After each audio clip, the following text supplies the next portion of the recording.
الحمدللہ وکفا والصلاة والسلام علی عباده الذین اصطفیٰ خصوصاً علی افضلہم وخاتم النبیین محمد الامین وعلی آلہ واصحابہ اجمعین برحمتک یا ارحم الراحمین. اما بعد فقد قال اللہ تبارک وتعالی کما ورد فی سورۃ الاحزاب اعوذ باللہ من الشیطان الرجیم بسم اللہ الرحمن الرحیم ما كان محمدا ابا احد من رجالكم ولكن رسول الله وخاتم النبيين وكان الله بكل شيء عليما. وقال تبارك وتعالى كما ورد في سورة المائدة اليوم اكملت لكم دينكم واتممت عليكم نعمتي ورضيت لكم الاسلام دينا. وقال صلى الله عليه وسلم كما ورد في سورة الصف یریدون لیطفئوا نور اللہ بافواہہم واللہ متم نورہ ولو کرہ الکافرون. صدق اللہ العظیم. وقال النبی صلی اللہ علیہ وسلم انما بعثت لاتمم مکارم الاخلاق او کما صلی اللہ علیہ وسلم.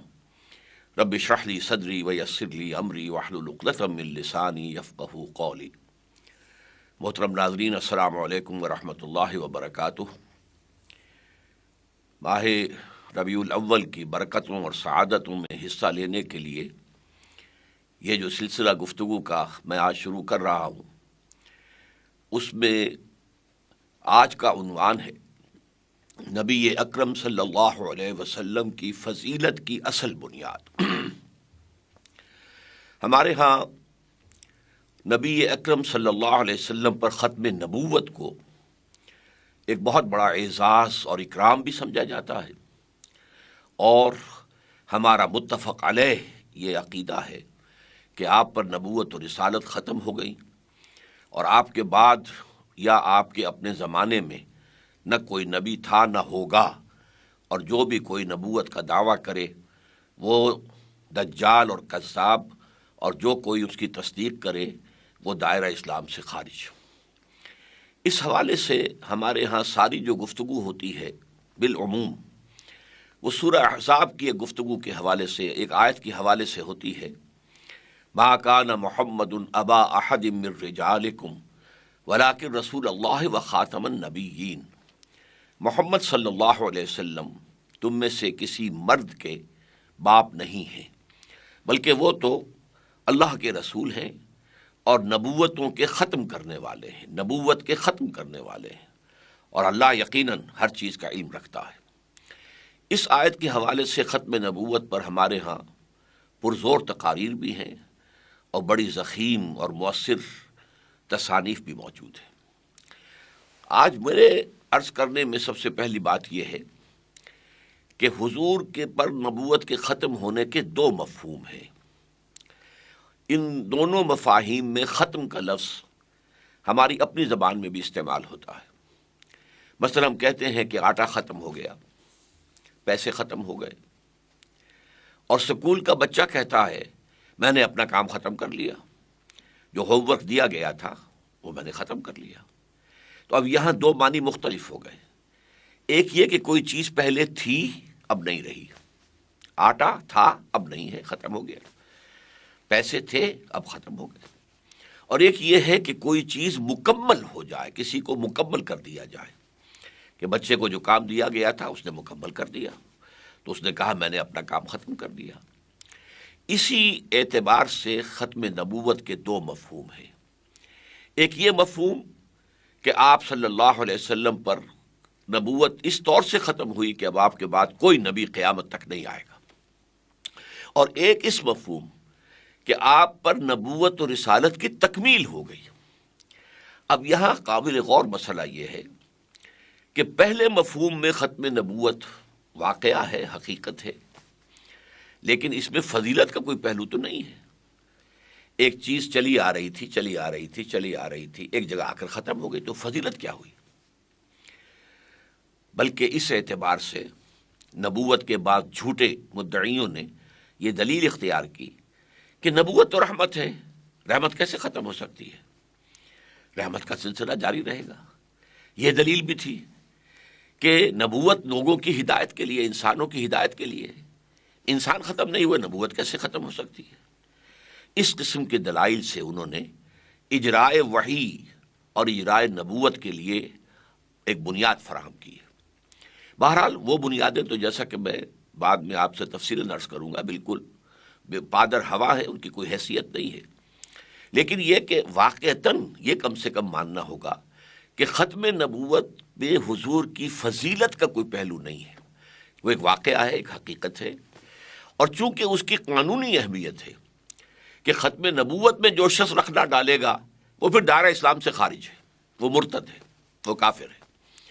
یہی وجہ ہے کہ ہمارے علماء کرام نے ختم نبوت کے اس پہلو کو بہت واضح کیا، بہت نمایاں کیا، اس پر ضخیم تصانیف لکھی، اس لیے کہ قانونی اہمیت ہے۔ کوئی شخص مسلمان رہا یا نہیں رہا، کوئی شخص دائرہ اسلام میں ہے یا خارج ہو گیا ہے، تو لہٰذا جو ہمارے فقہاء ہیں جن کے پیش نظر زیادہ تر جو دین کا قانونی پہلو ہے وہ رہتا ہے، انہوں نے اس کو خوب اجاگر کیا، اور اتنا اجاگر کیا، اور اتنا واضح کیا، اور اتنا مبرہن کیا کہ اس پر اب کوئی اضافہ نہیں کیا جا سکتا۔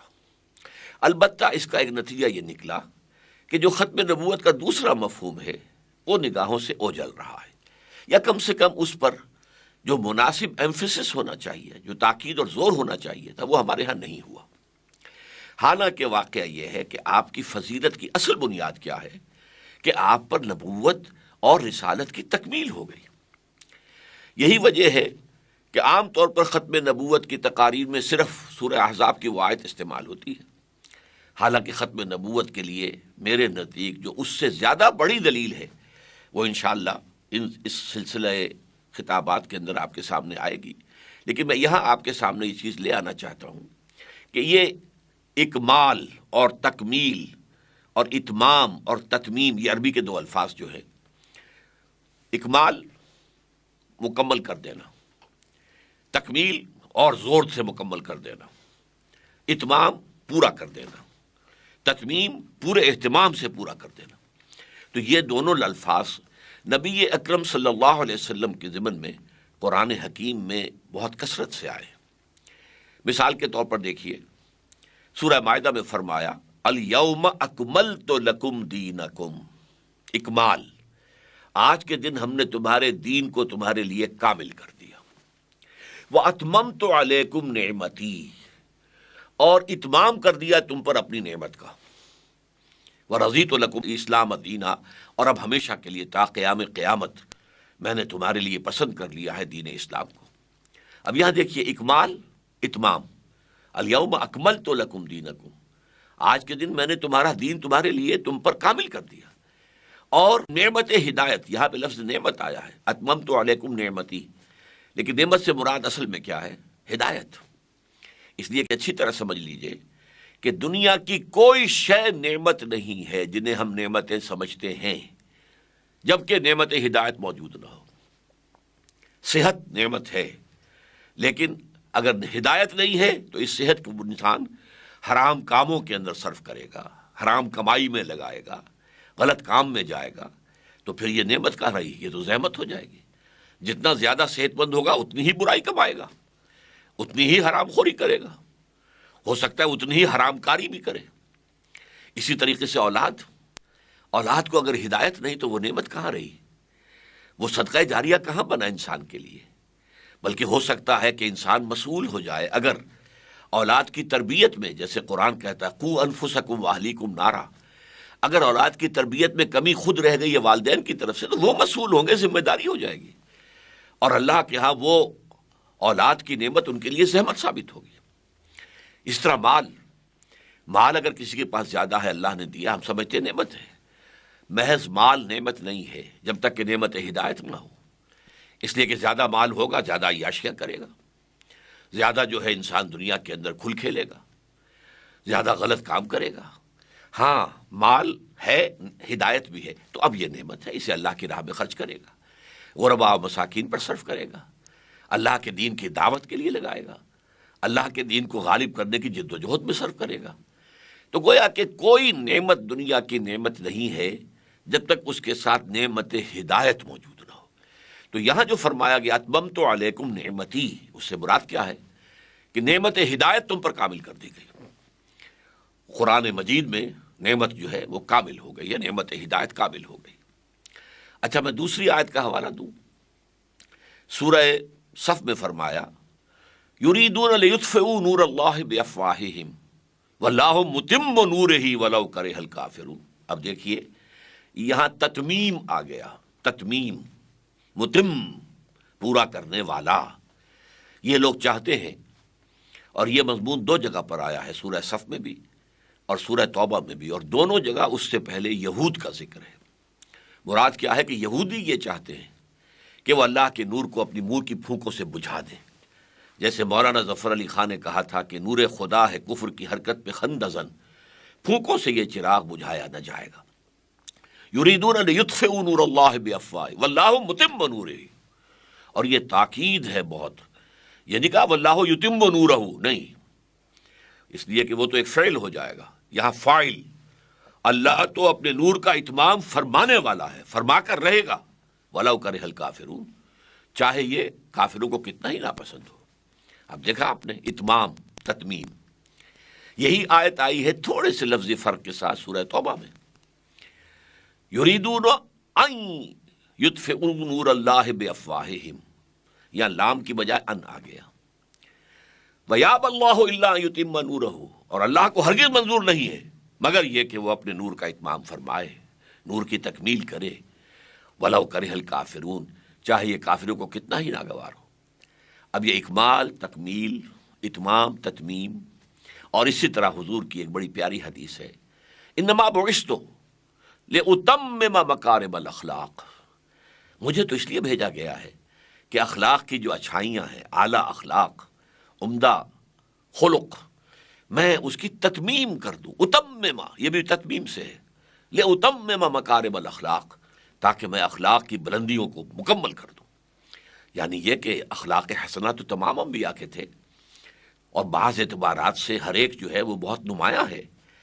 حضرت ایوب علیہ السلام کا صبر، حضرت ابراہیم علیہ السلام کا صدق، آپ بولتے جائیے، لیکن یہ کہ تمام انبیاء میں جو بھی مکارم اخلاق تھے وہ سب جمع ہو گئے ہیں بڑے حسین توازن اور اعتدال کے ساتھ ذات محمدی علیہ صاحب الصلاۃ والسلام میں، انما بعثت لأتمم مکارم الاخلاق۔ تو یہ آیات جو ہیں اور یہ حدیث نبوی یہ اشارہ کر رہی ہے اس بات کی طرف کہ اصل میں جو فضیلت ہے وہ اکمال دین اور اتمام نعمت ہدایت کی ہے، یہ تکمیل نبوت و رسالت کے مظہر ہیں، اور اصل میں نبی اکرم صلی اللہ علیہ وسلم کی فضیلت اسی بنیاد پر قائم ہے۔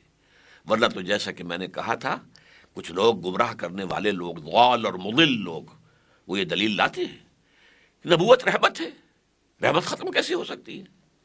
اسی طریقے سے نبوت لوگوں کے لیے تھی، لوگوں کی ہدایت کے لیے تھی، لوگ موجود ہیں، نبوت کیسے ختم ہو سکتی ہے؟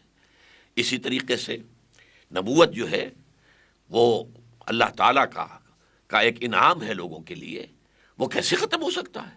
تو اس اعتبار سے واقعتاً صرف ختم نبوت اگر سامنے رہے، کیونکہ ہمارے ہاں اسی پر ایمفیسس ہے، تاج و تخت ختم نبوت صلی اللہ علیہ وسلم، ختم نبوت کا تاج بھی آپ کے فرق مبارک پر ہے، آپ کے سر مبارک پر ہے، اور تکمیل رسالت کا باب بھی کا بھی جو ہے تاج آپ کے سر پر ہے۔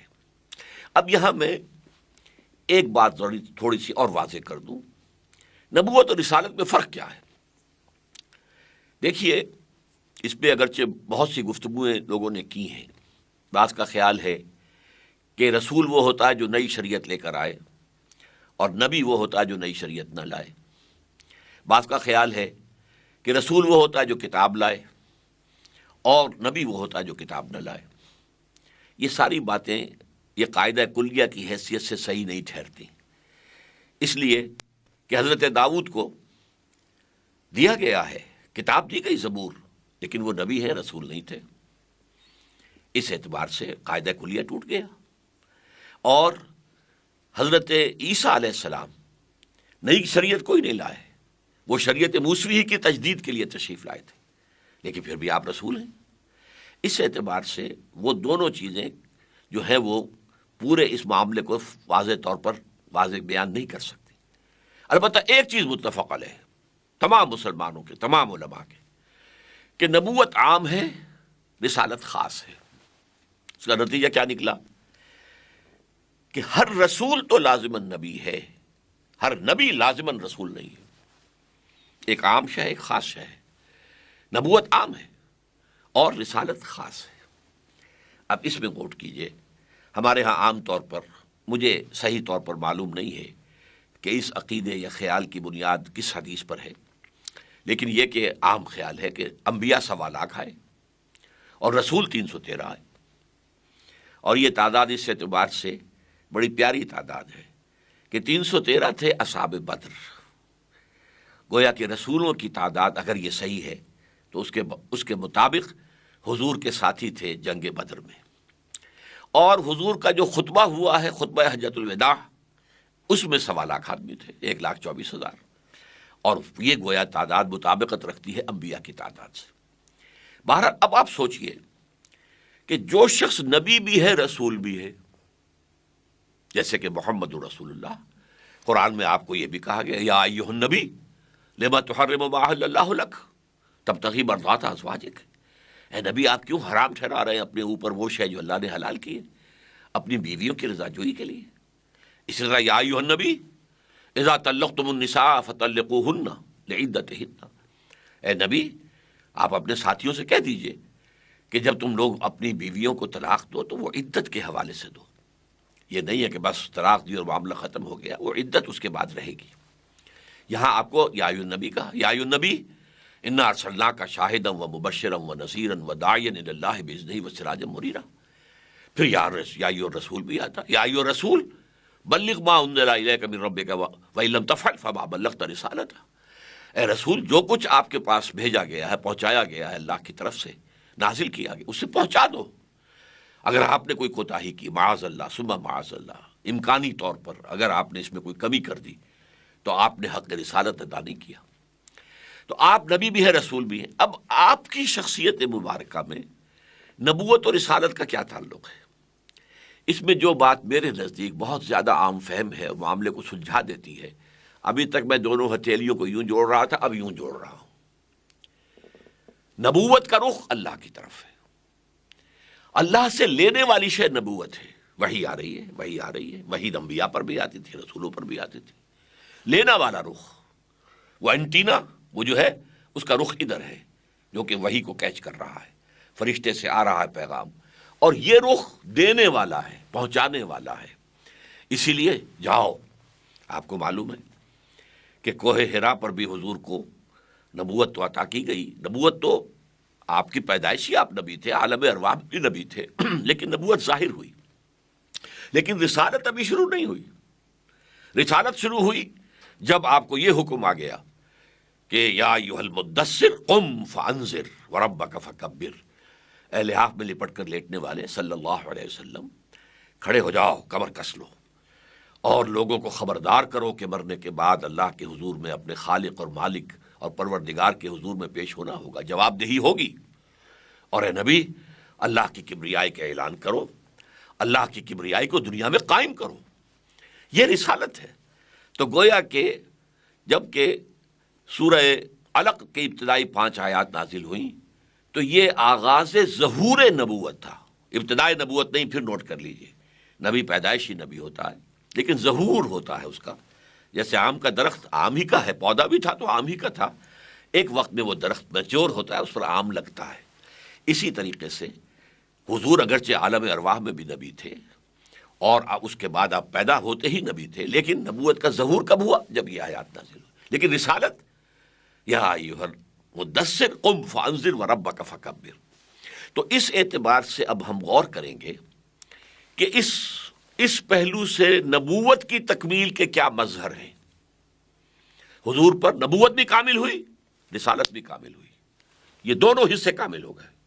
تو اس پہلو سے نبوت کے اعتبار سے تکمیل نبوت کے کیا مظہر ہیں، کیا اس کے اساسات ہیں، کیا بنیادیں ہیں، اور اس پہلو سے یعنی رسالت کے اعتبار سے آپ پر تکمیل رسالت کے کیا مظہر ہیں، یہ میں آپ سے تفصیلاً انشاءاللہ تعالی ان خطابات کے اندر گفتگو کروں گا۔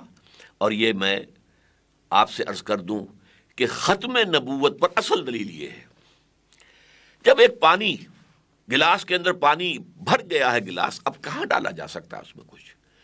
جب گلاس پورا بھر گیا اب اس میں پانی مزید نہیں ڈالا جا سکتا۔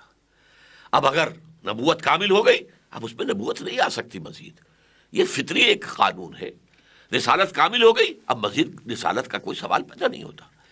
تو تکمیل نبوت و رسالت فلسفیانہ اعتبار سے زیادہ بڑی دلیل ہے ختم نبوت کی، بنسبت یہ کہ ہم صرف اس آیہ مبارکہ کا حوالہ دیا کریں کہ ما کان محمد ابا احد من رجالکم ولکن رسول اللہ وخاتم النبیین۔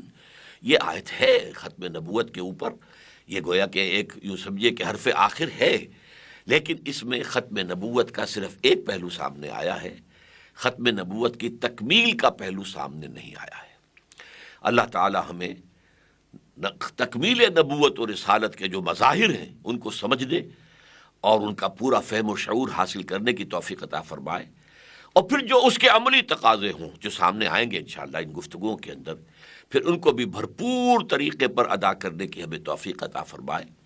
اقول قولی ھذا واستغفر اللہ لی ولکم ولسائر المسلمین والمسلمات۔